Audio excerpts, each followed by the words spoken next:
Di tengah isu yang lagi rame dan bikin persepsi publik terpecah belah, kita perlu cara untuk berpikir jernih. Oleh karena itu, lewat tema teori logika dan kebenaran, probabilitas dan metode ilmiah, serta logical fallacy, kita bakal ngulik gimana sih caranya ngebedain antara fakta dari opini, peluang dari dugaan, serta argumen valid dari yang menyesatkan. Yuk kita bahas. Dalam kehidupan sehari-hari, kita sering mengambil keputusan, menilai informasi, dan membuat kesimpulan. Supaya cara berpikir kita tetap benar dan tidak mudah tersesat, kita membutuhkan teori logika. Secara sederhana, logika adalah ilmu tentang cara bagaimana berpikir yang tepat. Di dalam logika, ada beberapa teori penting yang membantu kita memahami bagaimana sih penalaran bisa dianggap benar. Di sini ada 3 macam teori logika. Ada kausalitas, aksioma, dan juga konsep universal. Yang pertama, ada kausalitas. Dalam logika, kausalitas adalah hubungan sebab akibat.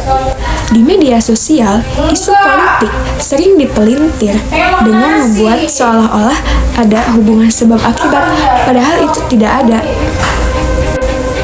Seperti contoh isu politik terkini, kandidat A datang ke pasar, harga sembako langsung turun, padahal turunnya harga karena faktor ekonomi global, bukan karena kunjungan dari satu orang. Yang kedua, ada aksioma. Menurut logika, aksioma adalah pernyataan dasar yang dari dulu dianggap benar tanpa harus dibuktikan. Contohnya gampang banget. 2 tambah 2 itu sama dengan 4 kan? Ini kebenaran dasar, gak perlu lagi dijelaskan. Karena 2 tambah 2 berarti menggabungkan 2 benda dengan 2 benda lagi. Misalnya nih, kamu punya 2 permen, ditambah 2 permen lagi. Kalau digabungkan, totalnya menjadi 4 permen. Karena itu jumlah yang dihasilkan ketika kita menambahkan 2 benda dengan 2 benda lagi. Karena aturan dasar berhitung sudah disepakati dalam matematika dasar, angka dan operasi penjumlahan sudah ditetapkan, sehingga 2 artinya 2 benda dan tambah artinya digabungkan. Ketika 2 kelompok dengan jumlah yang sama disatukan, maka hasilnya 4. Nah, itu contoh aksioma. Ketiga, ada konsep universal. Konsep universal adalah konsep atau pengertian yang maknanya luas atau mencakup banyak anggota di dalamnya. Artinya, satu kata universal bisa mewakili banyak benda, banyak jenis, atau banyak contoh sekaligus. Artinya, konsep universal itu seperti kategori besar tempat banyak hal bisa masuk ke dalamnya. Apa sih contoh konsep universal itu? Contoh konsep universal itu misalnya buah. Kata buah bisa mencakup banyak jenis seperti pisang, mangga, apel, dan semangka. Jadi satu kata, tapi maknanya luas. Nah, jadi dari 3 materi tadi, yaitu kausalitas, aksioma, dan konsep universal, kita bisa lihat bahwa logika itu dekat banget dengan kehidupan sehari-hari.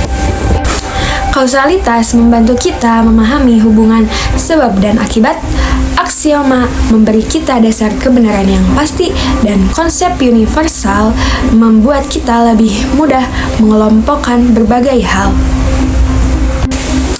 Nah, dengan memahami 3 konsep ini, cara berpikir kita mulai teratur dan kritis.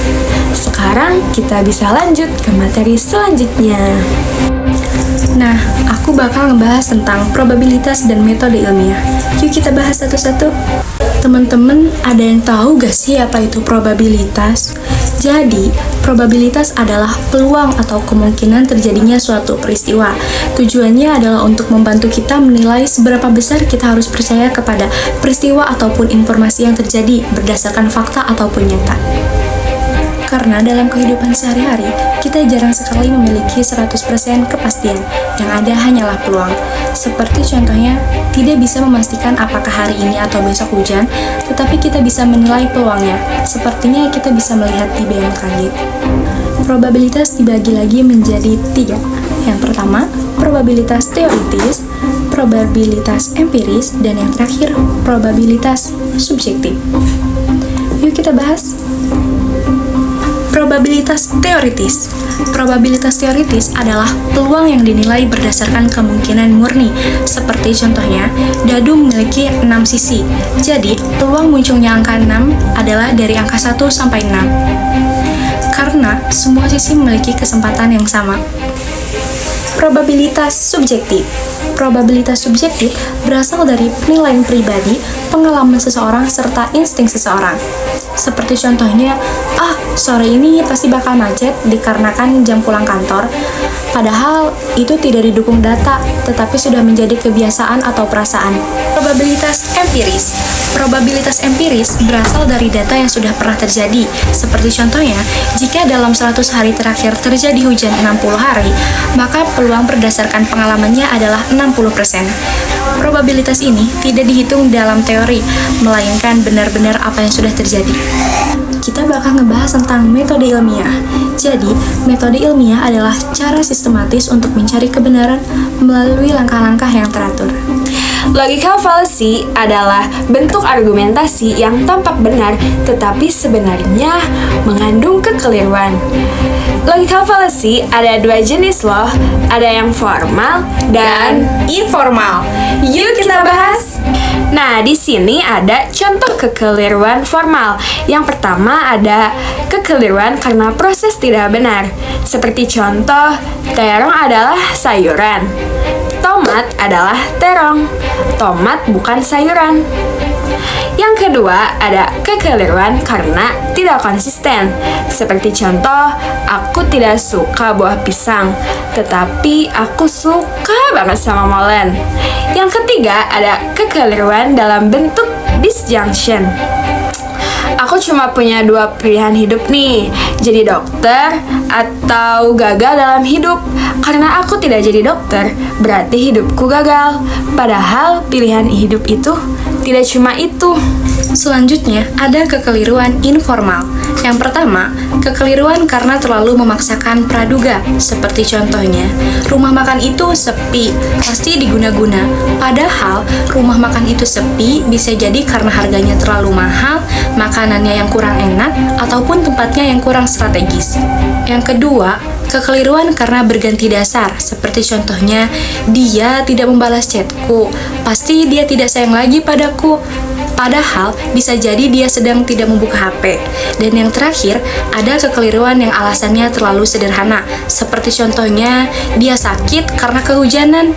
Padahal, bisa jadi dia sakit karena imunnya yang sedang menurun, dia kurang tidur, ataupun kurang istirahat.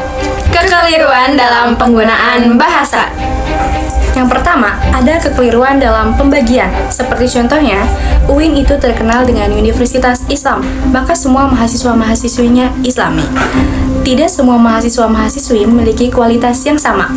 Kedua, kekeliruan karena komposisi. Seperti contohnya, setiap anggota tim itu jago editing, pasti hasil videonya sempurna. Padahal tidak, walaupun setiap anggotanya jago editing, jikalau tidak ada koordinasi, pasti hasil akhirnya tidak sempurna. Dan yang ketiga ada kekeliruan karena struktur yang membingungkan. Seperti contoh, aku melihat polisi pakai teleskop. Makna pertama, aku melihat polisi yang sedang menggunakan teleskop. Dan mana yang kedua, aku melihat polisi dengan teleskop yang kupakai. Kalimatnya ambigu dan menimbulkan kesalahan. Jadi dari semua pembahasan ini dapat kita simpulkan bahwa teori logika, probabilitas, dan logical fallacy adalah 3 konsep yang sangat berkaitan dengan cara kita berpikir. Dengan memahami ketiganya, kita bisa berpikir kritis, mengambil keputusan, dan tidak mudah terjebak pada argumen yang menyesatkan. Akhir kata, semoga materi ini bisa membuat kita lebih bijak dalam menilai informasi, lebih kuat dalam menyusun argumen,